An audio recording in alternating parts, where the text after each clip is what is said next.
my speculative interest in VR is almost entirely from a creative standpoint.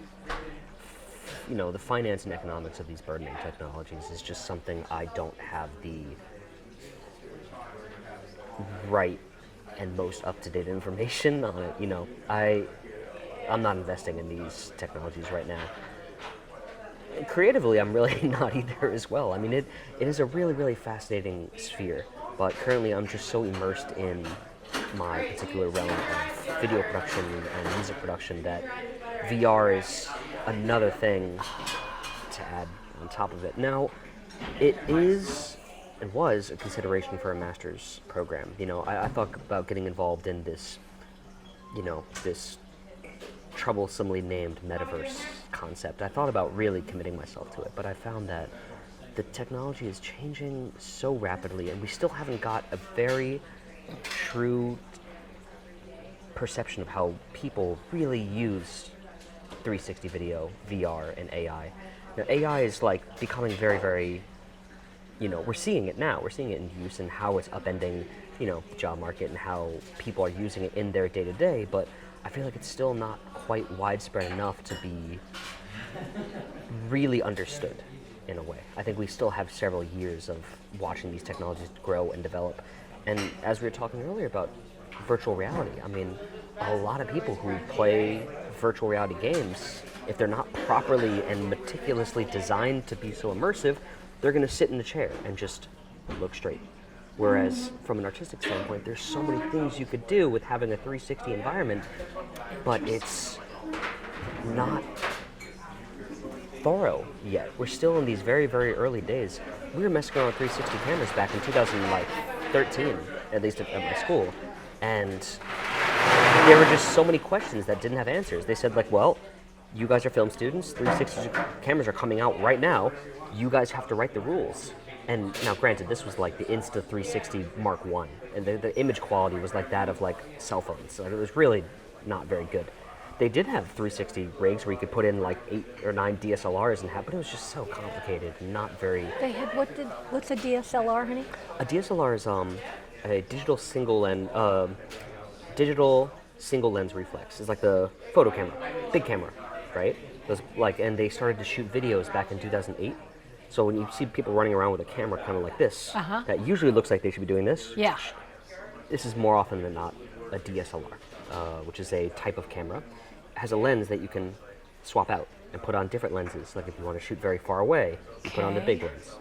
Now, in 2007 or 8, these cameras started to do video, and that was a big deal for independent video makers, because it was kind of the first time you didn't need to have a big camera to shoot a good-looking video.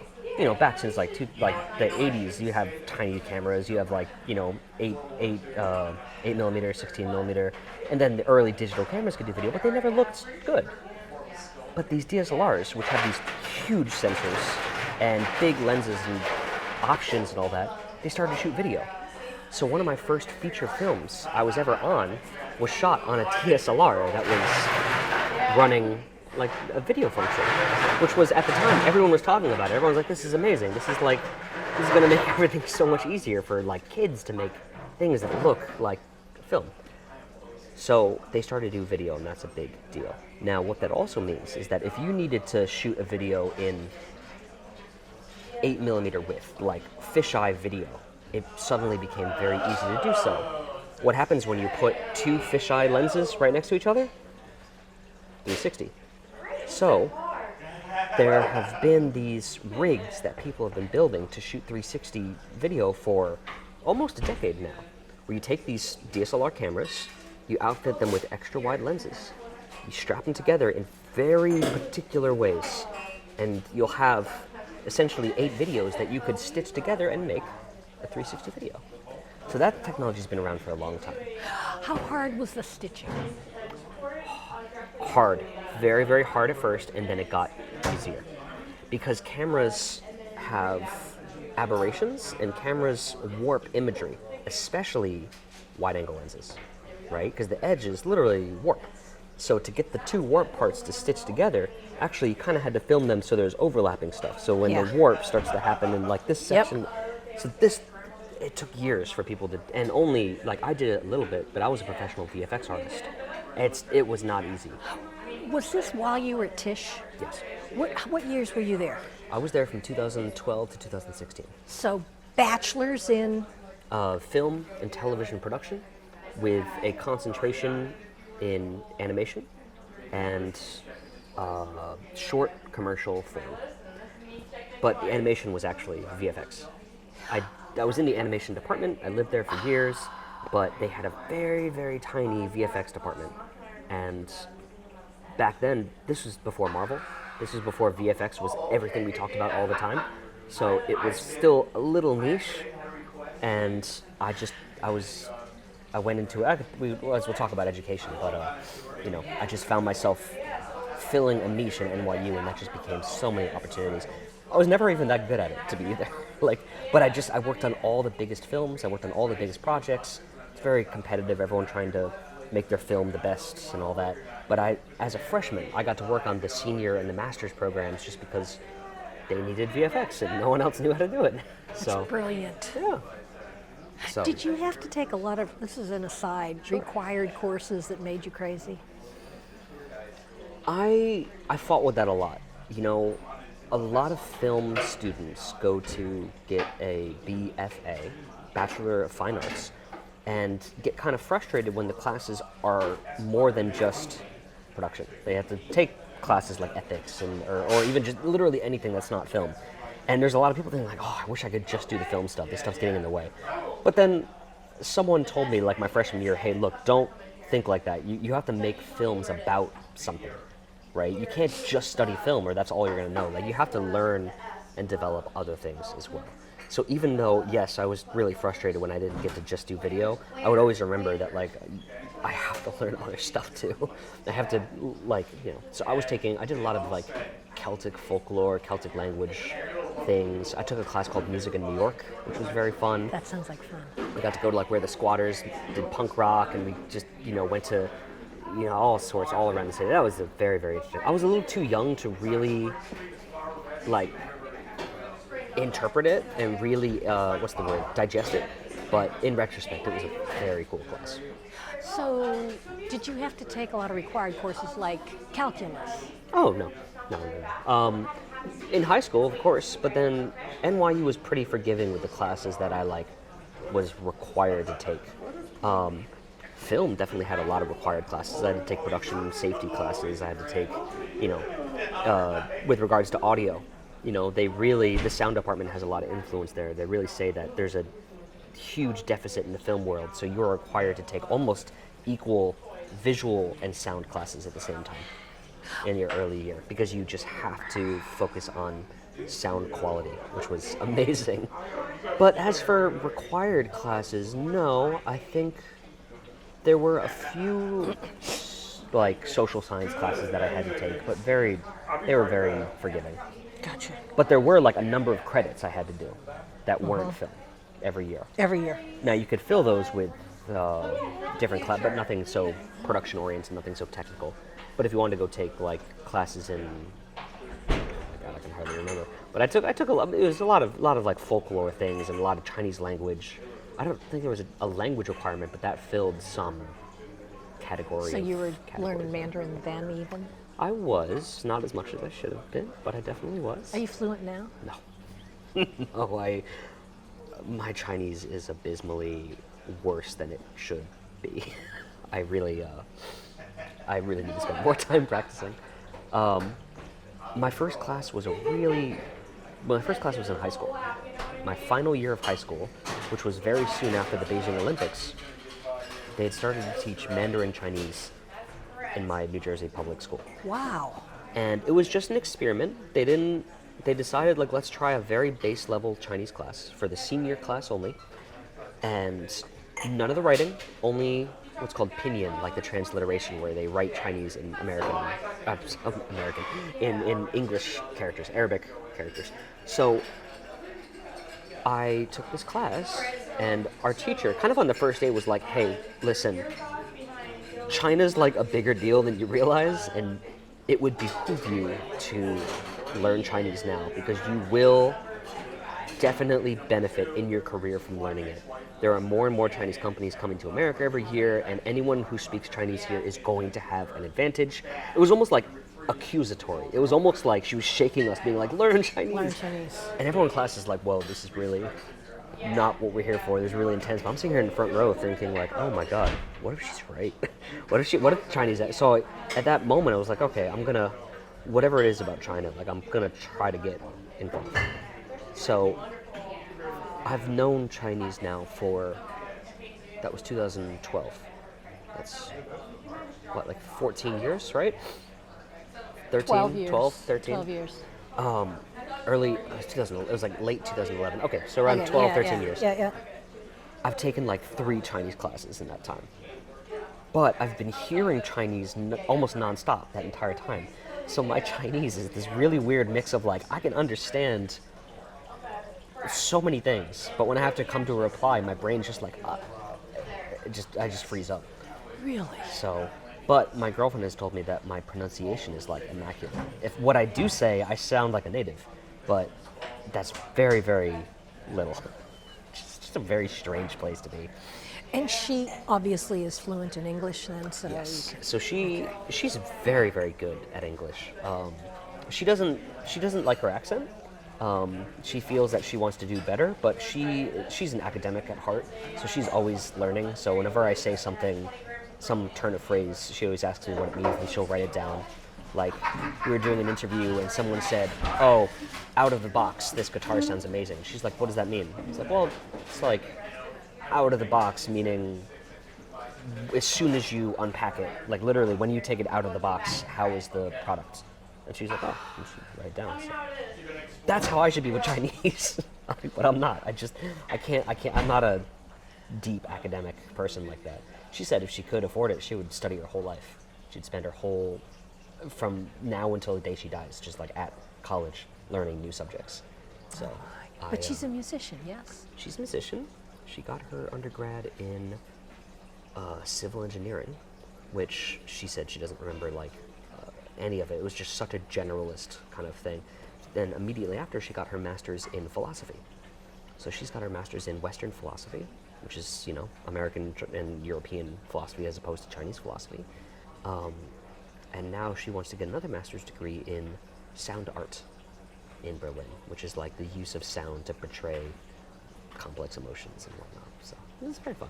So you guys are going to be living in Berlin sometime soon? I hope so. Berlin is her goal. It wasn't my plan, but I'm super into it. I think it's a very, very cool idea. It's basically because I need to get another degree. I've lived for 10 years now without getting a master's, which has been lots and lots of fun. But I do want to study further. And she says, well, if you study further, then I'll study further. So I'm like, okay, that's great. School in Berlin is very, very cheap, especially compared to like America. The program I'm looking at right now is in Shanghai, but still up in the air. We're in the decision process. So you might get a master's in Shanghai, Yes. or you might do it in Berlin. It's either Shanghai or Berlin. I could do it here, but it's just, my goodness, it's so expensive. You could study for 10 years in Berlin for the price of 1 year at NYU, Like, that's pretty crazy. Really? It's really... One of my interns is at NYU. She's an NYU student. Mm-hmm. Which school, Just do you know? spent, she's in archaeology and anthropology. Oh, the archaeology school. Wow. Yeah. Yeah. And she's lovely and very interesting. And I've she never met just anyone from spent. the- Oh, I'd love to have you meet her. We're gonna meet. We've done the music in before. Okay. And then she just spent a semester in Berlin. Wow. In a program with NYU. Oh, yeah, those NYU Berlin, foreign of course. exchange programs. Yeah, which she loved. Yes. And she knew she was going to love it before she ever went. So we haven't had a chance to meet since she got back. But if you'd like to talk with her, Of course. do you have other people over there already that, In Shanghai, of course. Those NYU study abroad, that's how I went to China in the first place. I Was went to the NYU? NYU Shanghai. Every program at NYU, except for the nursing program, has some kind of program at one of their other 13 schools. I think there's like up to 20 now of just like remote campuses. However, there's 3 big schools at NYU. There's New York, Right? New York, Sorry. Abu Dhabi, Abu Dhabi. and then the third one is Shanghai. Those are the schools where you can actually go and get a whole degree. All the other ones are only just study abroad programs. Study abroad programs. So the Berlin one is a study abroad program. At Tisch Film School, where I went, you were kind of limited. There was a documentary program in Cuba. There was a film, like a 35 millimeter film program in Berlin. Maybe it wasn't Berlin. No. It was another European country. And then if you wanted to study TV, you'd go to BBC in London. But Berlin was not an option for us, I think. I went to Shanghai, and my advisor, my like academic advisor who's helping me pick my program, basically said, like, don't go to Shanghai, there's nothing there for you. I'm like, yeah, but like, I want to go to Shanghai. They're like, okay, well, you can, but it's not going to help your film, like, there's nothing there for the film program. So you'd essentially be taking a semester off from film. I'm like, yeah, Okay. sounds great. What's your point? Yep. So, NYU Shanghai had just opened up. It was formerly like a program at another university, and then the year I was there was their first year, or their second year, What year was this? 2015. Was John Sexton still president of NYU then? Yes, Okay. Did you know John? I did meet John. Yeah. Yeah, I got John a couple hugged hugs. everybody. Yeah, I got a couple He hugs. hugged everybody. He was. If you would call his name walking down the street, John Sexton would turn around and throw his arms around you. That was his whole thing. Yeah, that was great. It was great. So I He's thought about close John with Sexton. Chandrika. Yeah, You know. yeah. I interviewed him for Chandrika. I remember. Interviewed him? And then I interviewed the guy. I can never remember. What's the guy's name? Who? The guy who came after John Sexton. Oh, I can't remember his name either. Yeah. I did. Jensen? Can't remember. You interviewed him. Why for Chandrika? Why did she want interviews? That was right around the time that she spent all that money on the engineering school, I think. Oh, so And- she. Go ahead. I think she was just like talking to different staff at NYU for like social media stuff or whatever her program was. I remember like she did a lot of like benefits, a lot of like charities, and so she'd often have videos about her talking with NYU and all these different things. I never really. It's funny because I would shoot and edit these things, but I never exactly understood the context under which they were produced, just because it was such a big operation. So, but yeah, I remember talking to a lot at NYU, like a lot of the heads of schools. Talked to the head of the Tisch program. Talked to a couple of cool people. Yeah, it was interesting. What was your job with Chandrika? Was it I was part just- of your schoolship or? No, you know what happened was there was a writing professor, Mr. John Warren, who I never had, but I helped him once or twice doing video. And ever since I helped him just do some classroom projects, he is friends. Wait. There's an order of operations here. Through him, I helped the head of Tisch do something.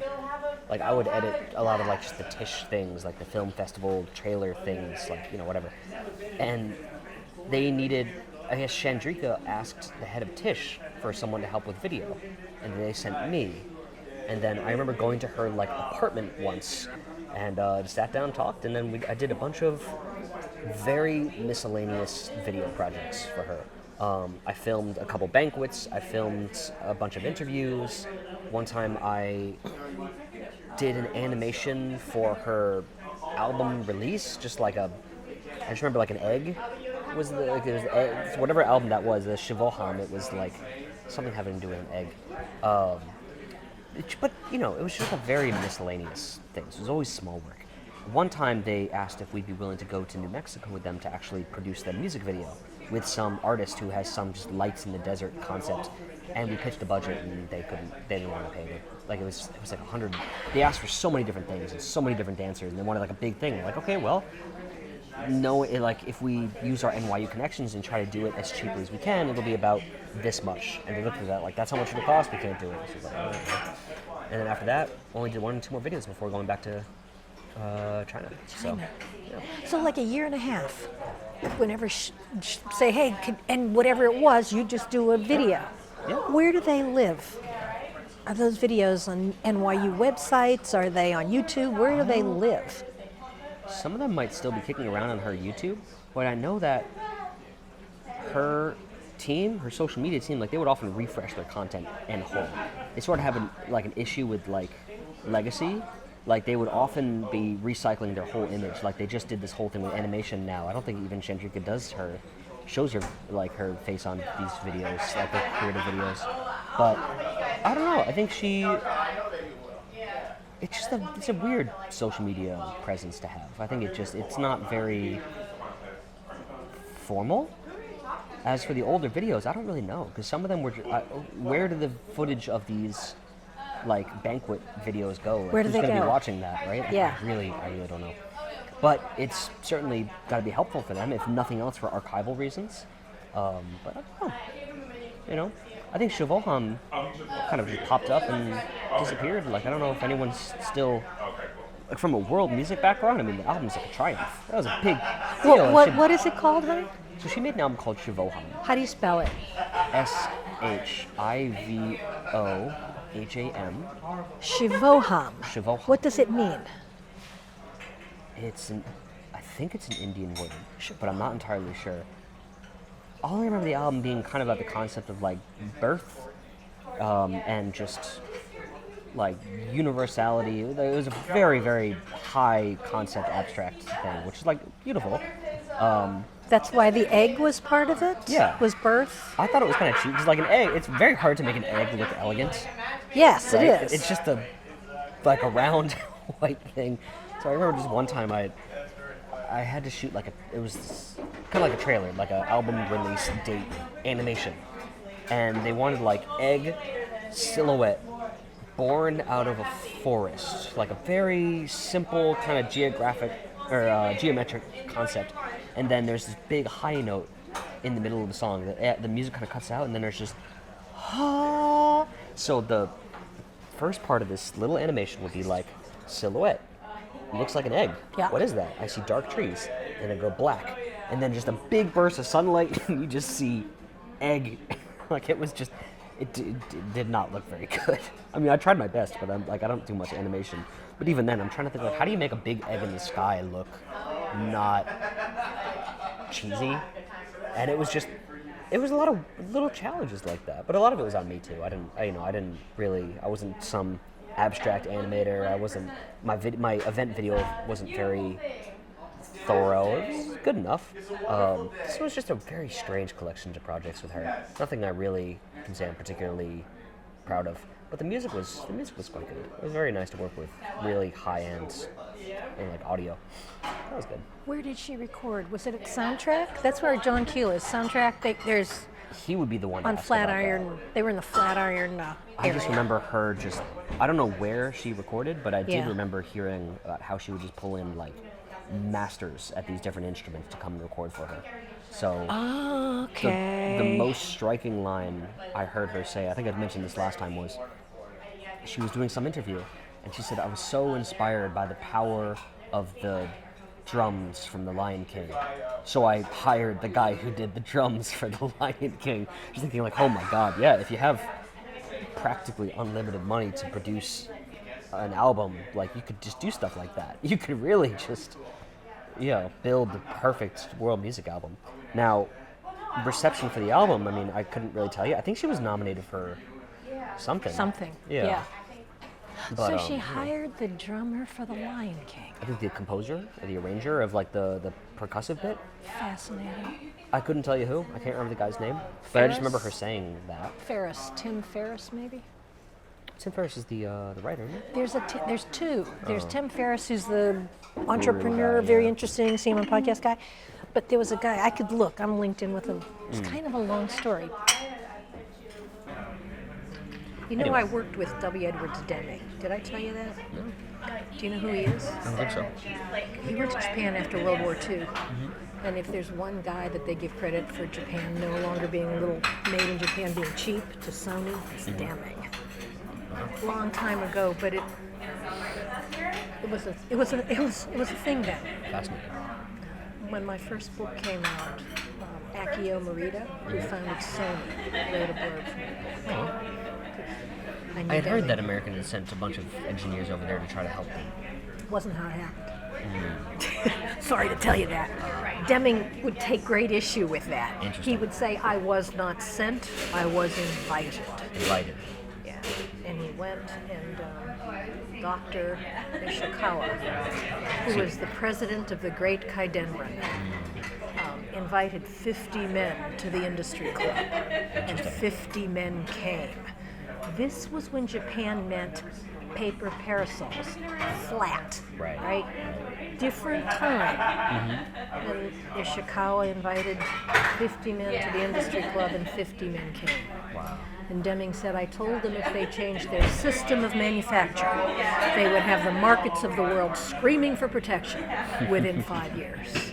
At the time, I was the only man in the room who believed it. Fascinating. That's why I'm interested in systems change, because when I was in my 20s, I worked with a guy who did systems change. Yeah.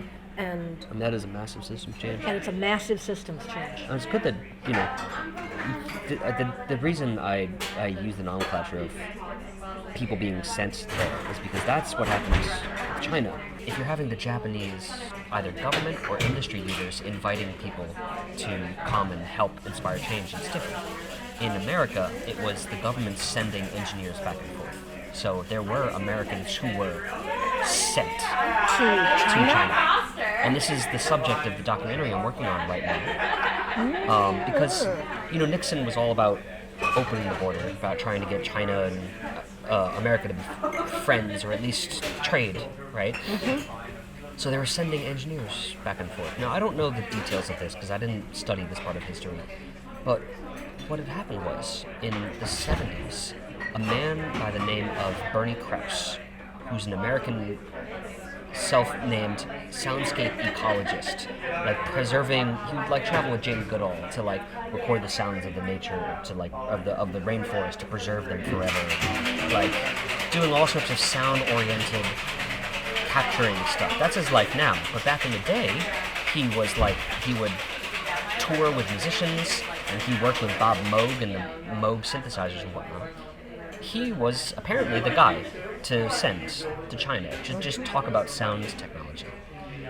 And he went to China, and he brought a Moog modular, a big old synthesizer. They wheeled it up, sat down a meeting with Chinese government officials and engineers, and he demonstrated a synthesizer to Chinese who had never heard of electronic music. This is still the birth of electronic music, very, very, very early stuff.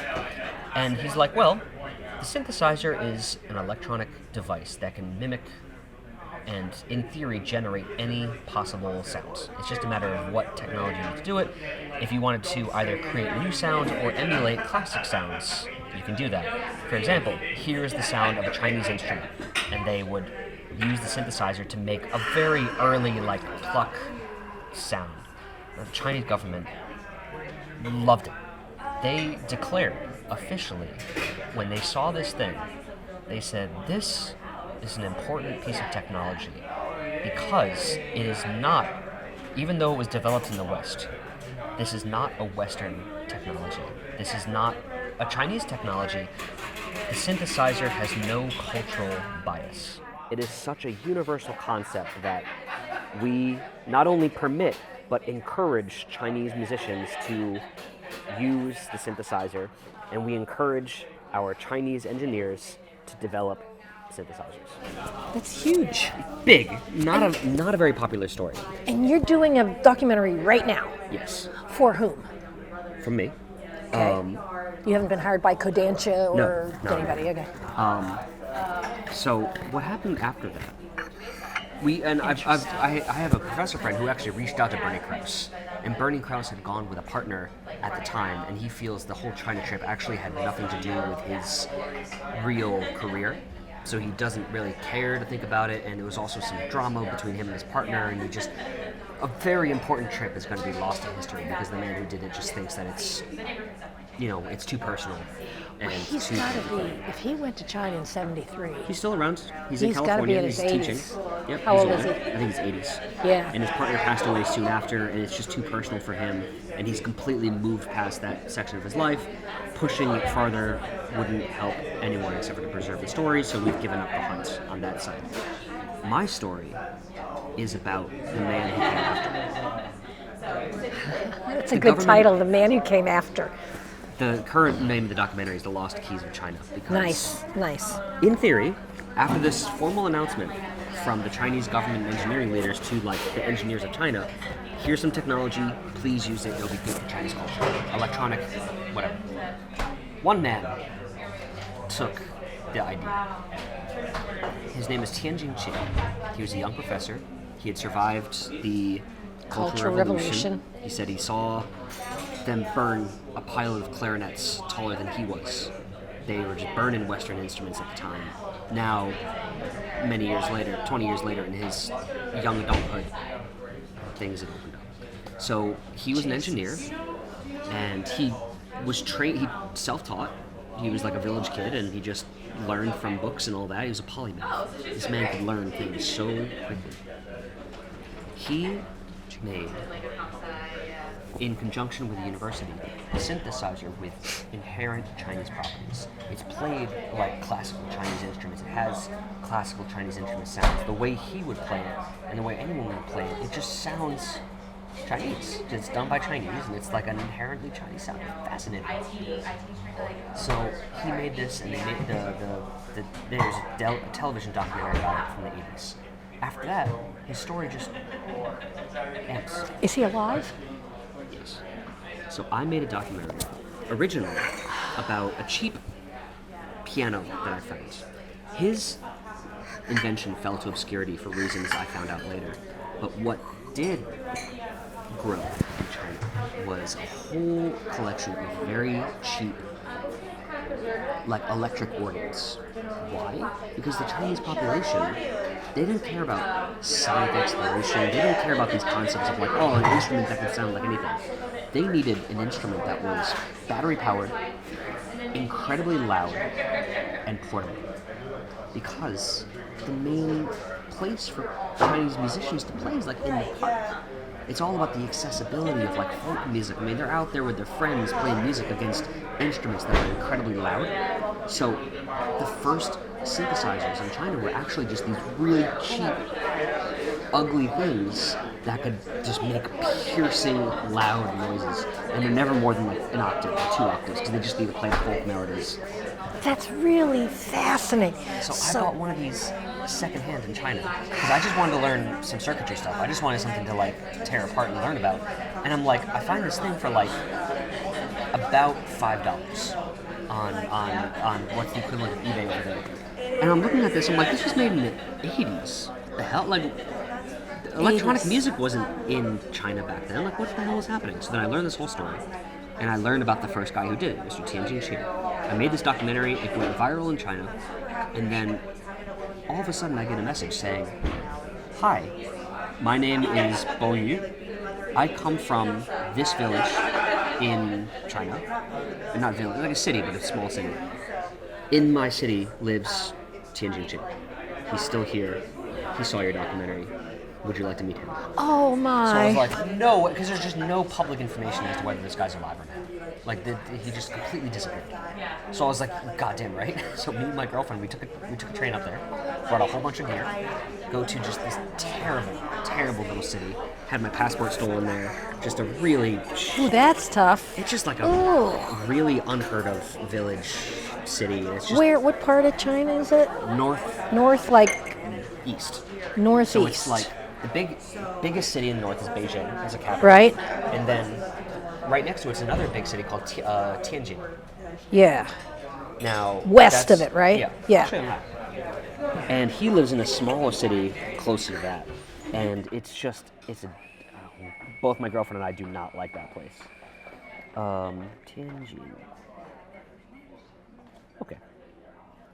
I can never remember the name of the city because I just hate it that much. So, you know, China's almost very interestingly shaped like America, right? So we lived, Shanghai's over here, kind of where New Jersey, New York is. Chengdu, Guiyang, my girlfriend's area is kind of southwest. And then way up here, Beijing's around here somewhere. Tianjin is here. And we were in Hebei somewhere. We were somewhere in here. Hebei. There's Beijing, big circular city. Tianjin's like this whole area over here. Tangshan? I can't remember. But either way. Can Way you north. find? I was there way, way, way north. Trying to remember the name of the city. We were up way north, looking at building a medium-density fiberboard plant with. As you probably know, China doesn't have many forests left because they cut them all down to have the Great Leap Forward. And in the north and in the west, they still have some forestry. Yeah. And we were in the place way north, and they don't clear cut trees. I mean, they go in, they pick a tree. They're very, very careful. But it was up. I'm trying to remember. Shenzhen? It'll come to me. The entire northwest chunk of China is called Xinjiang. This was more north. So if you want to go more north than that, you're in Inner Mongolia and then Mongolia proper. It was before that. We were so close to Mongolia. Might have been Gansu. No. Where's the Black Dragon River? Oh, good question. Because we were on the Black Dragon River. And we were so close to Russia that there were churches with onion domes. So you were in Heilongjiang. So you're in the northeast. Yeah, exactly. Yeah, so you were up here.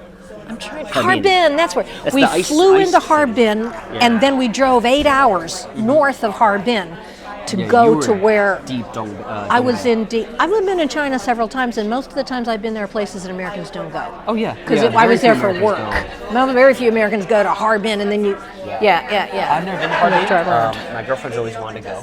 And Yeah. Every year it's so cold. They have a big ice festival. Sculpture they build festival. a city out of ice. It's beautiful. I wasn't there at that time. I was there in the fall, so I didn't see that. But yeah, interesting. Yeah. So to go to the really deep north part, I mean, that's the kind of thing.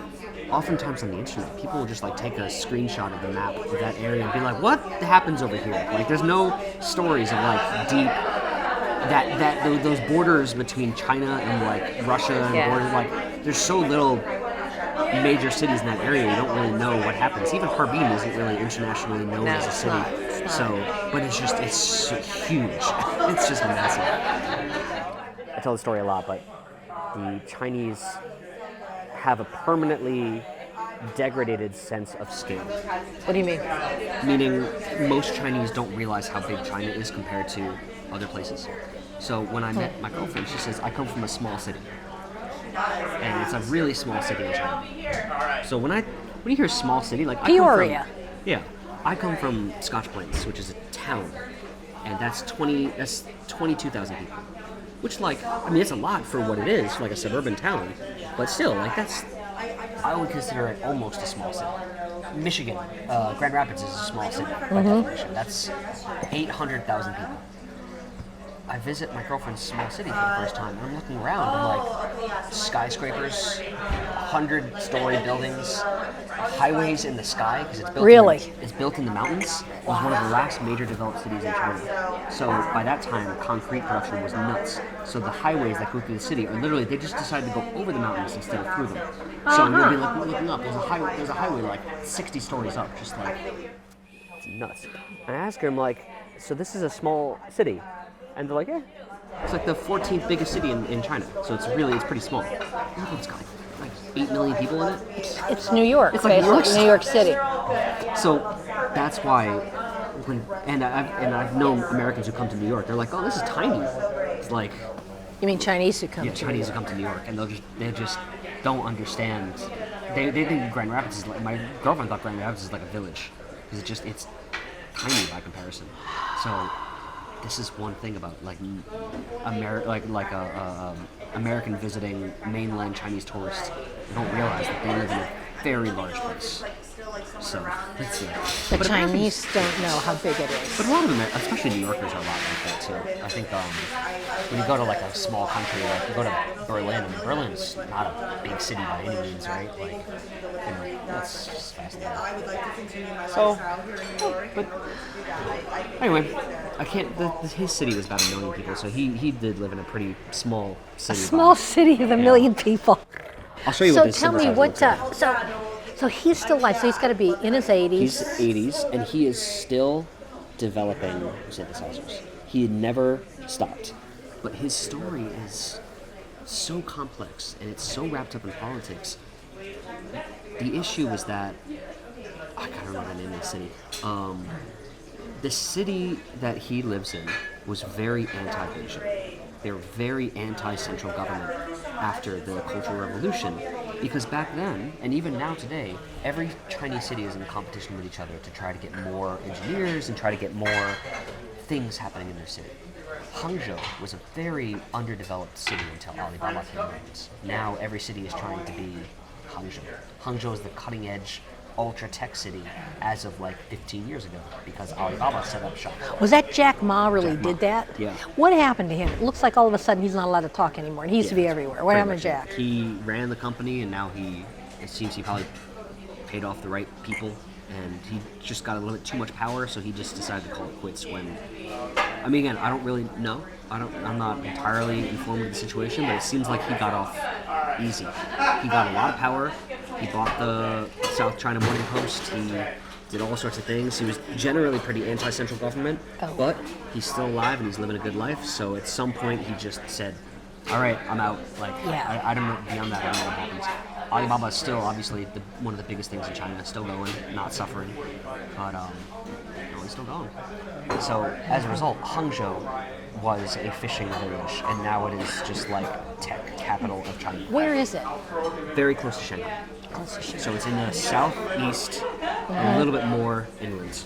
A little more inland. Okay. And it's right next to a lake called Shihu, West Lake. And that's like where the most famous Chinese classical stories come from. It's like one of the most romantic, beautiful places in China. Very much like all the ink painting stuff comes from there. It's just very pretty.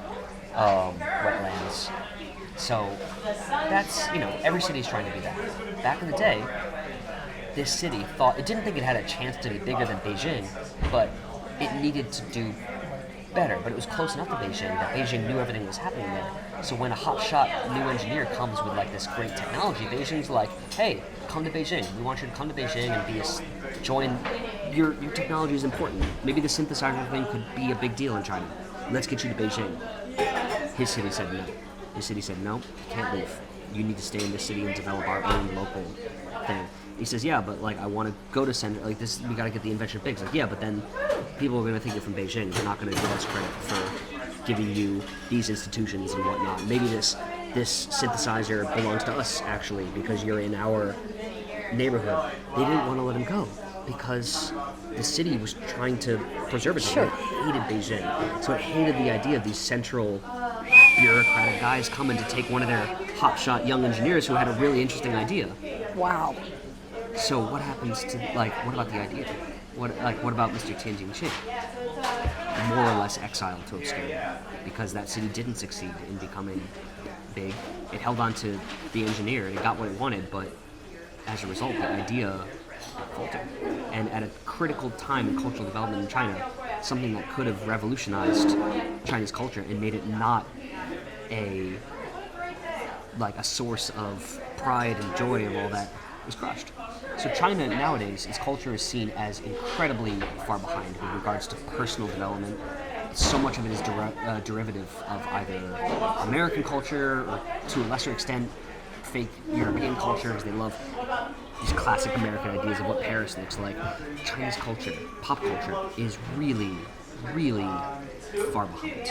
Especially, think about Korea. Korea's on just the cutting edge of music development, pop culture. Korea is the future. That's why everyone loves K-pop and J-pop and all that, because they never censored their people. They never made it so. I mean, there's definitely downsides to these cultures, of course, but you can't argue that they're out of time. Hong Kong was at one point pretty cutting edge with their music in the 80s. Hong Kong pop from the 80s was very of the times, but it grew stale, and they never moved past that. Musicians aren't. If you release a song in China, you have to go through the censorship board. You're not allowed to say anything challenging. Oh boy. Right? As a result, a lot of people, the people who would have the purest expressions of music and the latest cutting edge stuff, they have to deal with shit like Mr. Tianjin Qing dealt with. Right? They have to go through censorship boards, they have to go through politics, they have to go through so much. As a result, their music is just, it's slow. It's slow to develop. Even though, my girlfriend was in a psych rock band and they released an album and they toured and stuff, if they wanted to do more, I mean, every song they had to put up a fight to get it on the platforms, to get it in people's ears. During COVID, I mean, the central government was closing down music halls left and right. Like, there's just so much inhibition. There's so much resistance to development of culture in China, and a lot of it is as a result of this like politics shit. It's one city wanting to have pride. A couple government people who have to, they have to have the credit. They have to say, like, our city is great. And as a result, at a critical juncture of cultural development in China, when China had a chance to get this really interesting thing into so many people's hands, they said, Didn't happen. they just, like, central government actually wanted it. Central government said, it'd be cool to have a Chinese inherent electronic technology shit, but someone stopped it. As a result, this poor old genius is sitting in a tiny workshop in this tiny, tiny town, still to this day developing new synthesizer technology. Now, obviously his designs are very out of date. He still uses like the really big electronics and whatnot, but his spirit is still there. Now, thankfully, he's developed a friendship with the leading independent synthesizer producer guy in China, a young man called Meng Chi, who develops synthesizers in China. And even though, it's new. And we went and interviewed him. My girlfriend adores him, treats him like a grandfather. I mean, Oh, this is wonderful. yeah, they talk for so long. He knows so much about complex topics. He knows everything about philosophy. He knows everything about astrophysics and so many just concepts. I mean, they talked about string theory for hours. I remember filming this whole interview, and about an hour and a half into it, my girlfriend's like, "Oh, you don't have to record this." So I'm like, "Well, it sounds like you guys are really having a good time." I said, "Yeah, but it's not about music. It's about like the universe and physics and Jeez. I couldn't understand a word of the interview because it was just so fast and complex. But she loved him, and he had a language. He invented his own shorthand. In Chinese, there's no shorthands, right? Like when you're like logging court records or you're writing your own thoughts, there's no standard for like shorthand, right? So he developed one. So he has all these notes. He showed us a library, books, one full book every month since 1963. He's just been chronologically writing everything he's ever done. He's got every man in the library, right? Every man a library. But they're written in his shorthand. Mm-hmm. So at first glance, it's complete gibberish. And so he sat for about 30 minutes and described the concept to my girlfriend. And she's sitting there writing. I asked her, like, "Do you get it?" And he's like, "Yep, I get it." And she started looking at his journals, and she's just like, I love this. I know, it's like a preservation of just something so... And she gets it, so... Yeah, the shorthand is just like, I get it a little bit. It's just, so pinyin is like, again, it's Chinese written as A, B, C, D, E, F, G. So he would basically build like a little shape based on which pinyin it was. So it's like, instead of writing these Chinese characters, he'd be writing some like quick combination of like pinyin letters. It's not that complicated. It makes sense, but just no one has ever done that. So just imagine if this brilliant man had reached the central government and was just pitching ideas like this. I mean, China might have just been so much better. It might have had so many new technologies and concepts of writing. I mean, one city had to get their rocks off and had to be the big man and prevent someone from reaching their full potential. So, I'm not pro-government, I'm not pro-central anything, but hearing it from him, if he had had his chance, things could have been so much better than they are. Maybe even more democratic or liberal, who knows. Anyway, it's a really interesting subject. I could talk about it for hours, but my girlfriend, having understood the entire conversation, could talk about it so much more. So we're working on the documentary. It is hell in a handbasket because nothing is synchronized and my camera doesn't have a microphone, so there's so much like lip synchronizing. It is. We shot it a year ago. I'm still synchronizing stuff. So it's a very slow process, but it's getting there. Sounds wonderful. And you and your girlfriend are working on it as a joint? Yes. Very, very nice. So I'm about 5 or 6 hours of working time away from getting it to a point where she can start to work on it. I can show you the trailer. Yeah, please. I have it somewhere. But he texts us. We're in a group chat with him, and he's so charming. But the thing is, he is so mentally clear. He is so there. And he's like 88, I think. Okay, I can't find the trailer of the new one, but I can show you briefly what the original project looked like. So, it's a big effort, documentary. I mean, this stuff, my high school teacher was always working on the same documentary for like 30 years about the local fire station. Like, documentary is a life-consuming thing. Where will you, when you finish it, where will you publish it? What happens next these days? So we haven't totally decided yet. The right answer is to do the film festival circuit and to treat it seriously and go through a distributor and really take the film to proper academic channels and whatnot. Maybe even local museums, especially Chinese culture, distribution sites and all that. I mean, we could really push it that way if we want to. Part of me just wants to put it on YouTube, And just let it go. Just let it go. I did that with the first one. That's how it got popular in China. It did not get popular here. So the synthesizer community here does think it's a little interesting, the first one. So this was the first documentary, and it really focused on the one I had found. So this was the one that I had found for like $5. And this is like a folk electronic instrument by every means. You hear the sound though, it's not good. But it's better than what people had when they had it, right? Yeah, right. Now, when I was in China, there would be one television, and it would be set up like in this lot, and 60 people would all be sitting around outside enjoying themselves watching one TV. And that was like a big thing. Yeah, absolutely. So this doesn't surprise me that this was a big deal back in the day. Yeah, and a lot of kids my age said this was the piano they learned how to play on. Sure. Because back then the manufacturing hadn't really meant. Now in China, like getting an upright piano is the cheapest thing. Like, it's not hard, but back then it wasn't. Back then, like this was kind of the option.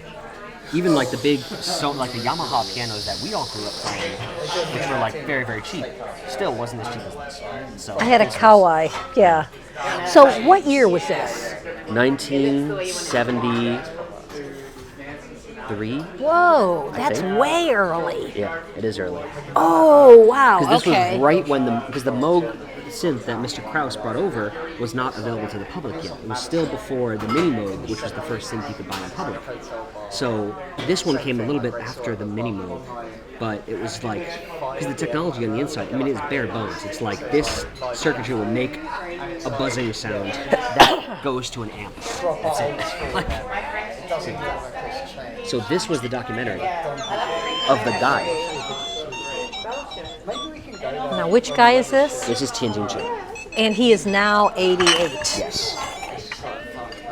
So this was back in the 70s when he had basically... This is him? Yep. Oh, bless him. He was a young man. Look at him. Yeah. And he just had this brilliant idea. This is me talking about it. So basically saying, like, this is what electronic music is. And they showed, like, the organ. They showed different instruments. And so this was the one that was, like, Chinese. I mean, it's played like an arpu. It's buzzed and all that. One of the first questions I asked him was, everyone who's seen your video wants to try the synthesizer. What happened to this one? The one in the video. And they said it was broken apart. They scrapped it for parts. But it doesn't matter because his new design is better. Which is just such a... It's such a optimistic thing to say. It's like, oh, the original, like, yeah, it's old, doesn't matter. Like, the new one does all the same stuff and more. So, and that's new one meaning today. Yes. So the one he has in his house, which I've tried, and it is so fun. Now it's like, it's got as we talked about, like noise, like it's got electrical issues. It definitely sounds not professional. But to play it, I mean, it's just, there's nothing else in the world like it. It's such a unique thing. So, the really sad thing is that he has like 3 other instruments, one of which he's pretty much finished, which is great, and 2 that he started to work on, but he's basically said, like, you know what, I don't think I'll be able to finish this in my lifetime. I'm going to try. But he's just kind of embraced time, and he's so honest about this stuff. But I was saying earlier, he spent all day, every day, working on ideas his entire life. At 86 years old, he's like a 20-year-old stuck in an old man's body. I mean, he is so aware and conscious of the world around him. He speaks so crisply and clearly. Like, it's just, if nothing else, I want my documentary to just inspire people to do what they love all day, every day, their whole life. Don't waste any time trying to please people. Don't waste any time fucking with politics, or just do you for this year. And you know what that means? If you survive to be in your 80s, you're still going to be there, and life won't slow down, even though your body will. Like, just keep. That's why I'm making this doc. When I saw how passionate this guy was about what he's doing, I'm like, his story is so important, not just to musicians, but like to anyone who plans on getting old. So I'm hoping we can put the story that way. The other thing is that, with regards to production schedule, we're flagging the footage into 2 bins. Things we can put in the documentary if we release it when he's alive. Things we can only talk about after he's passed away. Wow. Now, he said a lot of things. And he would say, like, and this is his words, not ours. He said, if you release this after I die, you can include the stuff we talked about in this. Now, actually, I don't really know what that is. My girlfriend was listening to the entire interview, and she knows what is sensitive and what's not. I don't know all the details, but he talked about hours about his relationships with these different universities and these different... So he had a lot of things to say. Now, his son is a very prominent professor at a university in Beijing, which is really ironic. And we asked, like, is this going to affect his career? Yeah, exactly. And he said, like, whatever, it's about him personally. Really? It's not his family. It's not going to hurt his family. That's huge. Yeah, so I thought it would. That Yeah. makes sense, right? Yeah. Like, if he says bad things about the government. The government, they're coming for his family. But it's not the government overall. It's certain people in certain niche parts of the government that he has issues with, all of which are now so far in the past. So apparently it's not a problem to criticize the government after the Cultural Revolution and like Mao time, because they did make a lot of mistakes. So I think if he does it when he's alive, he's going to piss off certain people that'll be pissed at him, but not like the government as a whole. I got it. That's my understanding of it. So just talking about your friend going to Japan, to bring it back to where we started, it's fascinating to know that the Japanese government treated it as they were inviting people in to help, whereas in China, it was so politically dense and complicated. There were complications at every standpoint. So I believe when your friend said they would take offense to, being said. He would take offense. Right. I don't know that I can't say that we didn't send, I have no idea. I don't know how the Marshall Plan, we know sort of how it played out in Europe. I don't know. I knew John McCloy, whose father, John McCloy, did execute the Marshall Plan in Germany. But I do know Deming was very clear that he was invited, not sent. And that meant a great deal to him. Absolutely. Yeah, he died in 93. I was born in 1900, died when he was 93. It's part of a really interesting part of history. It is. It's something I don't know It too is. much about. I mean, the technological development of Japan, I mean, that it really defines so much of the culture in America as well. I mean, I'm very involved in the community of synthesizers, right? And I could geek talk about it, all the technical details and the different kinds of synthesizers and whatnot. And I moderate a forum on Reddit. Like, I'm the guy who helps moderate Reddit's our synthesizers for. So I just to keep out of the riff and whatnot. But I'm involved in the conversation. And no one will doubt that there are genres of music that come from certain pieces of technology. Right? For example, the Roland 303. It's this weird synthesizer. It was meant to be a bass synthesizer. Bass, like, bass guitar or bass, right? there's a synthesizer that was made to do that, and it did a really bad job. It was a really ugly sounding synthesizer, but it had this kind of squelching sounds. So the bass, you can go, oh, like this kind of like a really alien sounding bass. But as a result, a certain subset of musicians took this Japanese synthesizer, weird failure device, and built a genre out of that bass sound. So whenever you hear that music, it's called acid music. It's just a weird kind of electronic music that some people dance to and like, but it came from one piece of technology, that certain synthesizer. Roland has created, being a Japanese company, they've created so many synthesizers, so much music technology that has not only made music more accessible in America and England and everywhere that music is kind of born, but really specifically defined what those genres sounded like. There are certain synthesizers that have these certain sounds that just define the music that we listened to growing up, which is just such a fascinating subsect in music history to me about how technology is so inherently involved in music. For example, in the 80s, Yamaha came out, another Japanese company, they came out with a synthesizer called the DX7. It was one of the first synthesizers that used something called frequency modulation, just using math to create certain sounds. This sounds like if you multiply 1 times 3, 1 is a certain John algorithm. Keel would love this conversation. It's a very complicated idea, but it's like basically just turning knobs, and it'll mathematically produce a sound as opposed to the old electronic way. Too complicated for most musicians. Some people are really into it, like some sound electronic people, but rock and roll musicians, they would just go through the presets. Every single one of those presets has been in a major pop song from the 80s.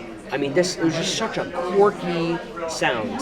You can look up any synthesizer, look at the list of the presets that the instrument came with, and it'll link all the famous songs. Really? Roland came out with the CR78, which is like a really weird, clicky kind of drum machine. I never heard of Roland. The intro to In the Air Tonight by Phil Collins, right? That weird little clicky drum, that's a Japanese synthesizer. So much of Phil Collins' synthesizer big sounds, all from one synthesizer. The Yamaha CS70, this huge synthesizer only built personally for Vangelis. Oh my. Right? His sound was defined by the synthesizer that he chose, which was the one that could do the most things because he wanted that big synthesizer. It was a beautiful sound. Yep. Wendy Carlos, originally Wendell Carlos or whatever his name was, she used a lot of Moog stuff and decided to recreate classical music through Moog American synthesizers.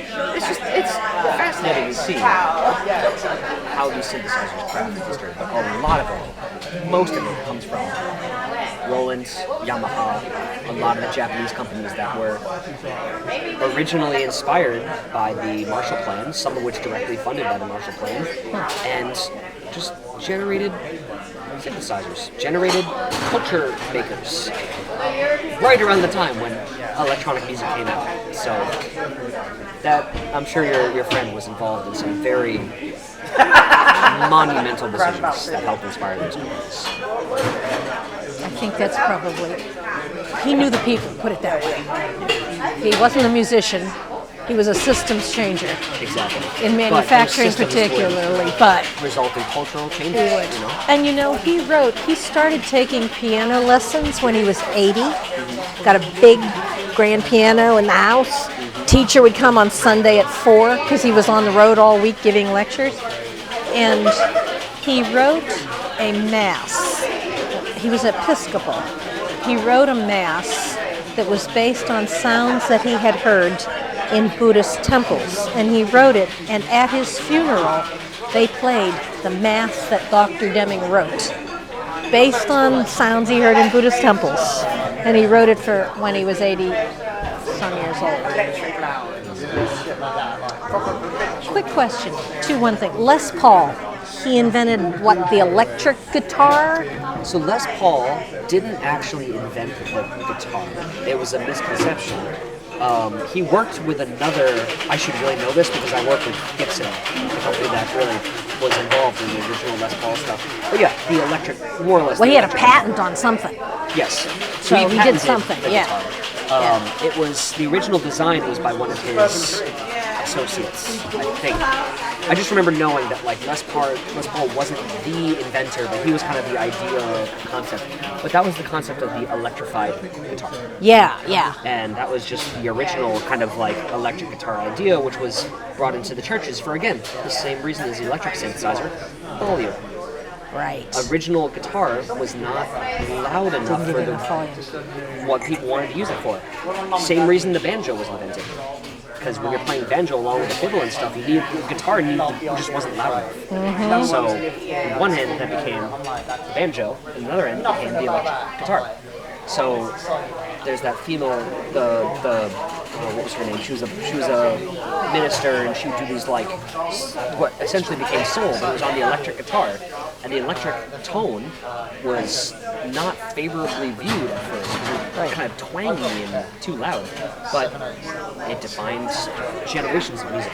Didn't Bob Dylan decided to do it at somewhere, Newport Folk somewhere, and people were irate. Oh yeah.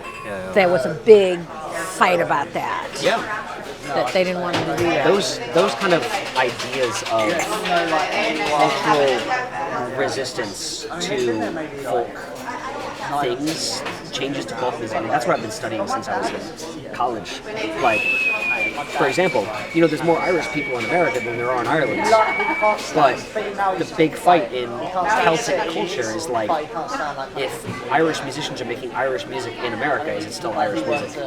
And breaking the rules and like adding instruments that aren't typical to a jig, what happens? Is that against the law? Like, who gets in trouble?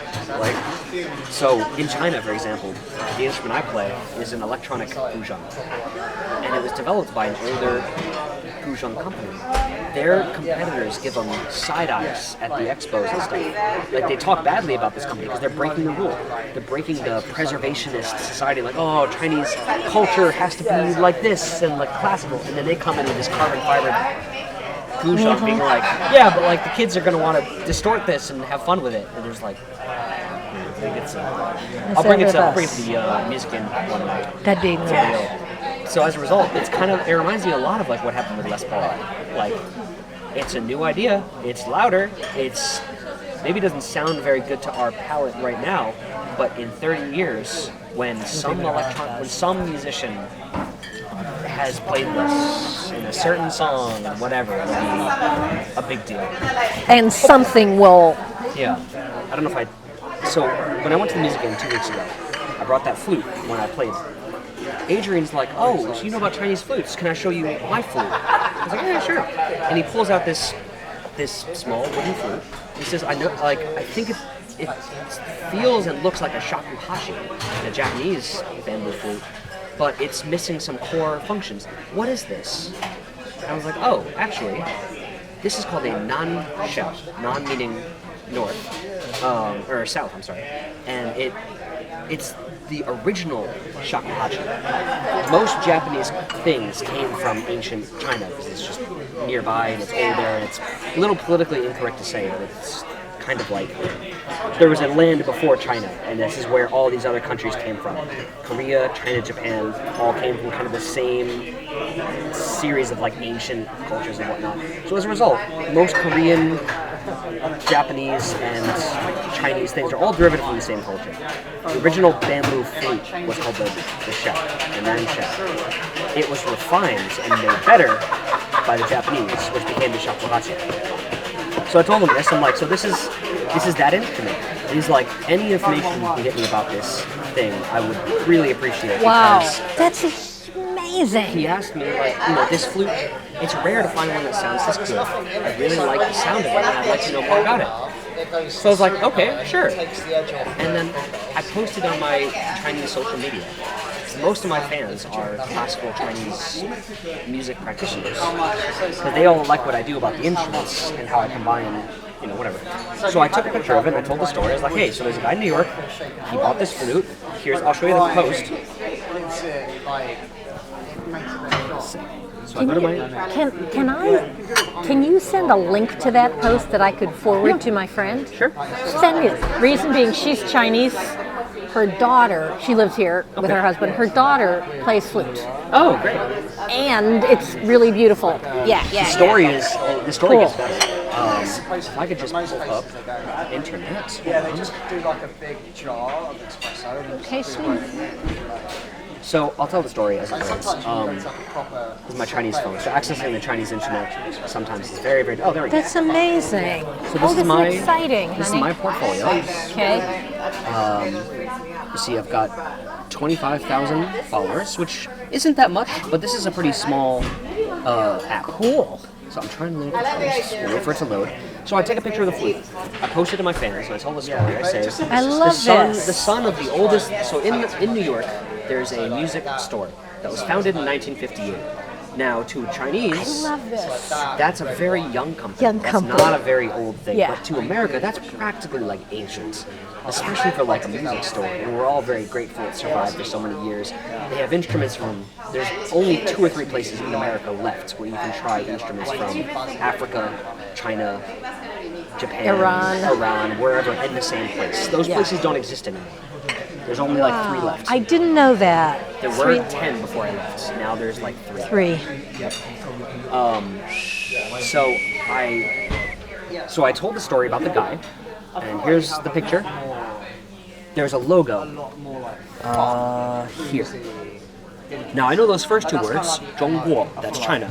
The other 2 I couldn't read because it's like inscripted. So I said, music friends, can you help me identify this flute? Here's the whole story. I love this. A bunch of people confirmed the city it came from. Oh, There's I love a city this. called Liupian, just like a pretty small, and actually small, like less than 100,000 people. A small place, and they're pretty much only known for one thing, which is flutes. I love So they have this. their own version of the flute. And it's just, my. people knew that because they looked at the name of the town. They're like, oh, that's the flute place. That's where a lot of people Flute place. Now, Oh, this I person love had this. the best response though. This person said, hi, I live in that city. I live in Liupian. I make flutes as well. The flute you're looking for, it's a non-shell. It's a little bit different.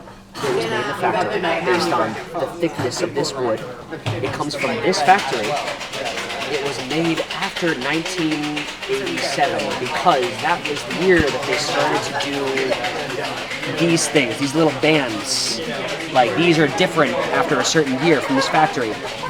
If you're interested, it would not be that much effort to find out exactly who made that film. Oh, that's so beautiful. I just posted a picture on the internet. Like, that's mind-blowing. That is mind-blowing. I was just saying that, like, I posted it, Adrian from the music scene. He asked me where I found it, or where he could find this flute, more information. So I posted a picture on my fans, and someone from a very tiny city said it comes from our city. It came from this factory. It was made after this year. And if you want, I could probably find whoever made that exact one. I was just amazed. I have like 25,000 followers. That's not that much. That's like a tiny following, but after this, I just realized, like, this industry is like, this is where I know the most esoteric and strange things. It's like in Chinese instrument trading. I told Jeff one day, my girlfriend and I's dream is to have a shop like his. I want to have more space, maybe less instruments, but like, we want to open a place where you can try any instrument you want, basically. My whole personal philosophy is that, hypothetically, there's an instrument that would match your personality the most, even if you're not a musician. If you had to, like, quantify and identify different instruments and different properties and learning curves and whatnot, there's thousands of different instruments. By no means is the guitar or the piano or the violin the instrument that everyone should learn. If you want a classical training, then yes, objectively those are the best instruments, but if you wanted to, like, make folk music and in the ways of, like, Henry David Thoreau, like, leave your personal plot and find your place in the world, there's an instrument out there that's going to best suit the way you learn, the way your hands work, the way you think. So, what instrument is that? Thinking practically, every guitarist I've ever met has wanted to try the sitar, the Indian, like really big one that Ravi Shankar plays. I think either Ravi Shankar taught Jeff or Jeff taught him. I can't remember which, but they go back. That's amazing. They That's go back. Story I gotta they go get. back. Yeah, Jeff. Yeah. So all those instruments that in Jeff's place, I mean, there's so many that people would fall in love with. The Cora, the one that I got. I mean, it's objectively quite easy. So the Guzheng, the one I played last night, and the one I played the most. I mean, it is objectively very easy to make a good sound. Every string sounds good with each other because of the nature of the scale, so you can just paw at it like a cat, and it just sounds like a heavenly harp. You don't have to work on getting a good tone. This is my philosophy. So one day I hope to have a place kind of like Jeff's where you can just walk in, sit down, have a coffee, pick up a random instrument, maybe buy it if you want, otherwise just don't. Maybe like we have a recording booth in the back, so if you want to like record it for your sound, like this is something we'd like to do when we're much older. So, When you're much older. just because it requires like brick and mortar. It requires being in one place that's just not going to be us for the next 20 years or so. So we one day maybe. I would love to do it right now. Don't get me wrong. It would be so nice, but it would also mean like having a business is like having like a gigantic baby, right? You have to all day, every day take care of it. All And that's day, just every something day. we can't commit to as much as we want to do it. So we're not going to have kids, but we might have a music store like Jeff's. So I'm glad to hear that. that's why Jeff's store is so important to me, and that's why it's just so. Because it really is a glimpse as to what I think my future with my wife will be. This is sweet. But where, we don't know. I mean, we'd love to do it in New York, but New York is obviously super duper expensive. Maybe in Jersey, maybe in Michigan, maybe in Shanghai. We don't know. But we'll see. We just have 20 years to kind of figure it out. So I wish, I hope Adrian takes over the music game. I hope the music game lives a long, long history. It really is a beacon of culture in New York. But, I think the world needs more of it. I do too. It also means it's a good excuse to like go to India and get Indian music suppliers. If people want to buy Chinese instruments, I could direct them to craftsmen. I'd be like, oh, you like.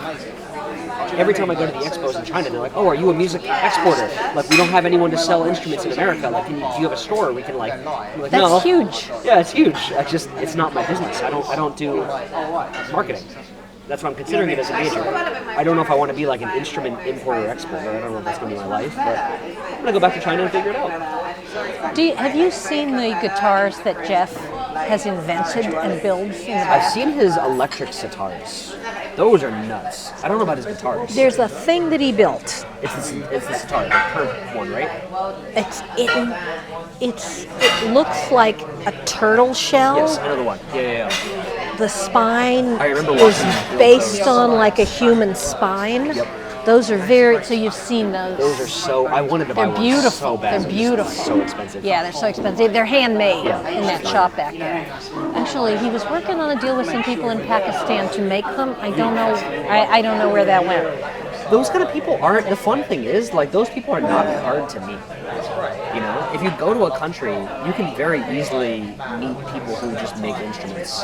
It is so fun. Ever since I made that post about the Shao, 2 other people have messaged me being like, "Do you play this instrument? Would you like one? We'll send you one." The Shao that I played that night was sent to me by just a craftsman out in the woods. Like, "Oh yeah, take it. I like your stuff. Take one of the Shaos." I've got literally thousands of them. They're like, take one, play it. If you ever need them, then don't hesitate to reach out. And so now I'm like, Jeff said they need more Chinese instruments. I'll probably just like want to buy them from the guy in the woods, like, And Jeff would like buying them from the guy in the woods. Yeah, That's who he is. I posted about my trade on Instagram, and someone I met says, "Oh, I hope your trade was fair. The Music Inn is very overpriced." And I thought about it, I'm like, it's really not. Like, I gotta tell you, that person has got to have their head up their ass. That stuff is so it blows me away what he sells. $300 for that chord. Come on, right? come on. I mean, I it's traded so for it, but overpriced. like, I think about it. If you want to buy a Guzheng in America, you want to buy the instrument that I play, there's only really 2 options. You go to Jeff's, Or you go to soundofchina.com, which is like where there's like a marketplace for Gujan. They all start about $500. It's a meter and it's a big instrument, right? But I know for a fact those $500 models are selling for about $80 in China. Now, of course, there's shipping and logistics. I get that, but the markup is so bad, and they're marketed as very nice, and they're not. Like, they sound bad. They're just not options for that sort of thing. If you have Jeff's Place, I mean, it may be not the best quality, but it's not a factory-made piece of crap. Like, it usually is like a handmade one. So That wasn't the only comment you got, right? People were super excited. I just got one guy saying, he just said, I hope the trade was fair. I think they're overpriced. And I was like, yeah, I'm going to reply to him and be like, it's just not true. Like, Yeah. No, I would love to see a shop kind of like that where they have all different instruments from around the world, but they're factory made and like affordable and cheap. That'd be great. It'd be cool to pick up like $100 Cora somewhere, even if it's like a factory one, just to play around with. But that's not the world we live in. So I don't think his shop is overpriced. I think his prices are quite fair. We've got a Music Man bass in there for $1,500. Like that's great. People don't realize the value of. Do you have any idea what the rent on a room in Manhattan is? I get it. Just the rent. Just tell me the rent. Tell me the tax. Tell me the rent. Tell me the stuff. I am floored that he exists. Me too. And the fact that somebody's going, I just think you must be a complete fool who has nothing better to do than bitch. Yeah. I just really don't get it. They must be a complete fool. Yeah.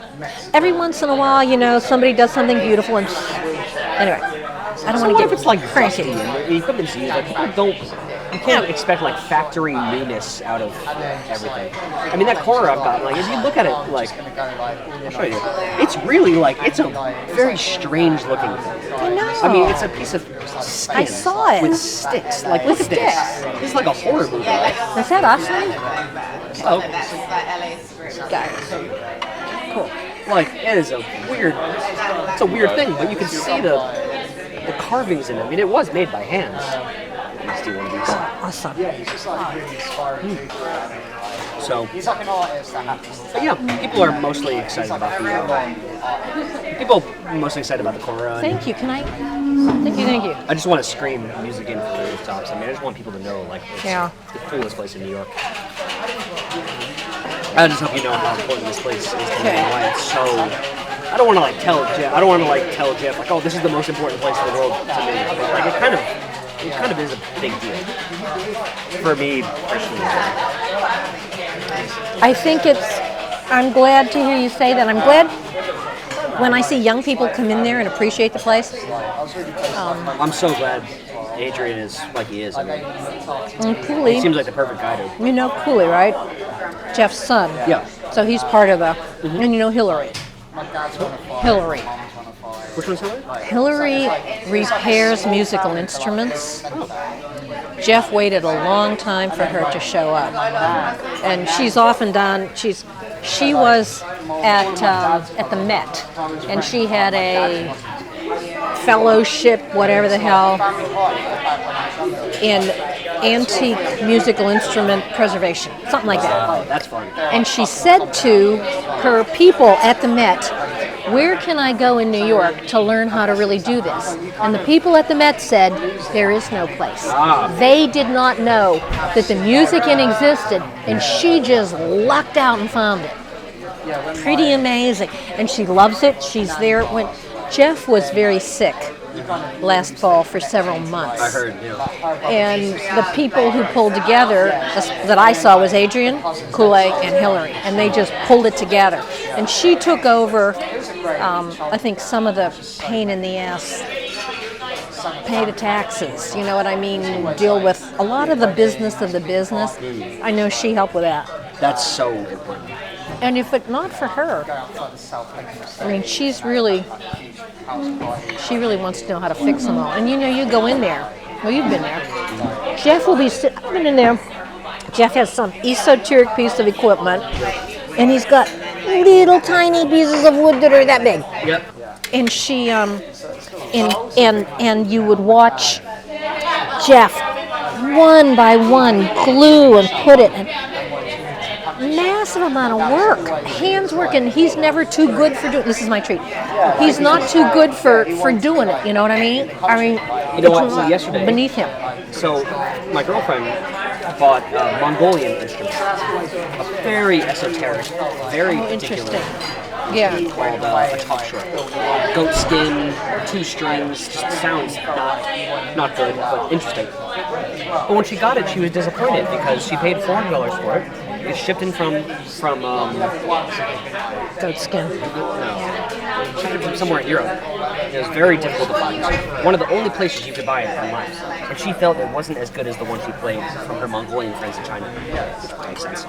So she couldn't get it to stay in tune, for example. Like, as you play different notes, they don't stay in tune with each other. She says, something is wrong with the instrument, I'm upset, I'm angry about it. And I told her, look, you bought a folk instrument, you bought it online, maybe it just needs some work. Maybe there's something we're doing wrong. And she's tried everything. And she asked me when I told her on Music Games, like, could you take it to the guy and ask? Cool. So I took it yesterday. And Jeff sits down with it. He spends 2 minutes just playing everything. So he's like, it's tuned, it's too wrong. You need to, the strings are just too loose. I love this. Oh, really? I So love he this story. tried to tune it up, but then the strings snaps. Oh, goodness. C-O-M. Uh-oh. What's I happening? just had something go viral. One I'm of my so highest rated pleased. posts. Yay! What's it about? Oh, I love that. Wow. Feedback. 70,000 views. Honey, what'd you say? I just told the story. I just with pictures. Which story? So I was hired Oh my. to do an opera. Oh my god! Of course you were. So in I China, love that. this is going By back. the way. This is going back since the 80s or 70s. There's this whole concept of white monkey gigs in China. It basically says, don't know oh what look, that white means. people doing Oh, white people white at monkeys. your right, white people at your business. Oh, it means more international. So like, as an American in China for years and years, there was always this opportunity to get paid a lot of money just to be somewhere because you're white. Be at a Chinese company at a dinner. Holy shit. And then they can, if like there's 2 Chinese companies meeting, if one of them has foreigners, the other company will treat the other company with more admiration because like, oh, they must be doing business internationally. It's not like they can speak English, so it doesn't matter if you say anything or not. You just have to be there and just drink alcohol and just like look like you're having a good time and just pretend you work at the company. So there's this concept of like white people hiring white people because they're white and just having them increase the value of something because they're international appearance. I've always avoided stuff like this because I think it's very politically complicated and also a little like, yeah, makes you feel like a monkey, makes you feel like you're in A the little zoo. what, honey? Makes you feel a little. Now, one time, I got invited by the local government Can't make this up. to be in a travel commercial. Commercial. Right. Whoa. Like it was like a travel campaign. Come to Jiangsu, which is near Shanghai, and experience the local culture. But they had this idea. Let's take 10 foreigners and send them to the 10 different cities in our province. I love it. And have them study the local opera. Ah. And we'll put them with the best teacher, and we'll put them with the best opera performances. I love and just this. Let them. So when they offered me this, I'm like, hey, you know what? Like, on the surface, this is like a white monkey joke because they just want to like, oh look, foreigners coming to us, whatever. But I thought about like, how crazy would that be to like go to it. China and learn the local opera? Yeah. So I did it, Cool. and it was hilariously fun. So I learned local dialects from Wuxi, China. I learned the local opera, which you only really know about if you're there, and I got to wear this crazy makeup. And like the whole time I'm thinking like, is this cheesy? Is this white monkey? Is this bad? But generally I've settled on it. Like, you know what? It was a really cool experience. It was really, I'm glad there's no videos of me doing it that survived, but the pictures of me wearing the makeup are like, it is a pretty cool story. And I can pull up the opera. So I posted just the picture and I told the story in China, which I'd never really done when I had fans. And all of a sudden, 634 People liked it. people loved it. I'm loving it. I'm loving I it. often get a lot of, well, not that much criticism. Like people criticizing me for what I'm doing, my other fans will come and be like, bullshit, stop staying in the past, let new people try new things, it's great. I don't have to argue for myself anymore. That's wonderful. it's quirky. It's a really interesting, it's a really interesting existence. It's an interesting. I'm intrigued on so many fronts, but that one thing where you have a small group of people who love something. Well, a small group in the world is 25,000 people who love that thing. Yeah. That's up until 100 years ago. Most people in the world never ever met 25,000 people ever. You met a few hundred, and now all of a sudden, you have a passionate, small, trusted group. There was just a thing that Joelle and I were talking about that I was reading today. I think it was from IBM on faking video. No, it was Wired. It was Wired. Kevin Kelly or Stephen Levy, one of those guys, about faking videos, which of course you can do. And so they're talking about watermarks and what. And then he ends up with saying, and it comes down to trust, which is very interesting because my transformation of education involves having people learn to trust each other and being able to trust each other rather than having them fight with each other and compete for grades and not do what they love. And hopefully, if they're really, really successful, they can compete with everybody else to get a job so they can be told what to do for the rest of their life. This is completely different than what you said, which is let people go and do what they love all their life. School is designed to not have you do what you love all your life. School is designed to have you be able to make a buck doing what somebody else needs to have done, and you're basically a cog in the wheel. And trust is something that you build out of love and community, and school is about competing with everybody else. If you say, is school designed to help you learn how to trust and be trusted? No. Absolutely not. No. And the academic world is so complex with regards to the ones I've experienced secondhand is film, philosophy, and music. And music. Now, because my good friend in China is a professor at the conservatory in Chengdu, which is one of the higher So rated, cool. right? So cool.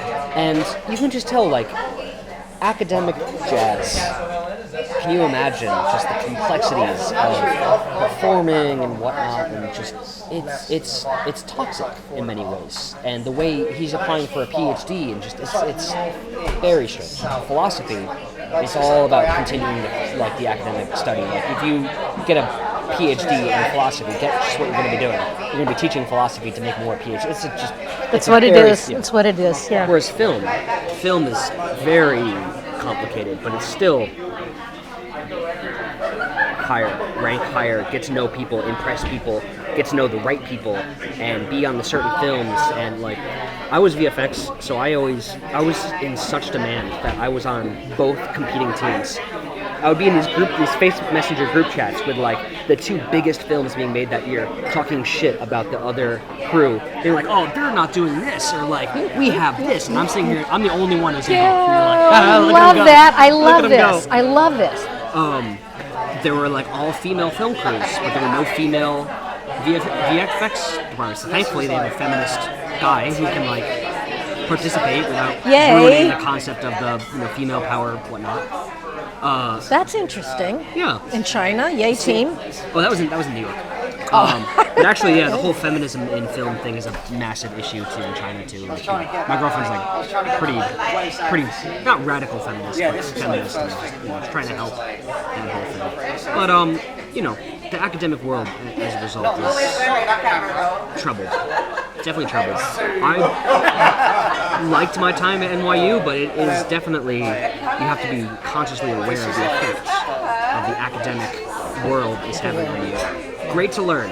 Great to pretty much give up everything to learn. Great to do nothing but learn.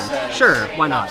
But like, just remember where you're learning, who you're learning from, why they're saying certain things, what they're trying to push, and what they're trying. Like, you have to always be aware of this stuff. Studying in New York is a great way to really be aware of that.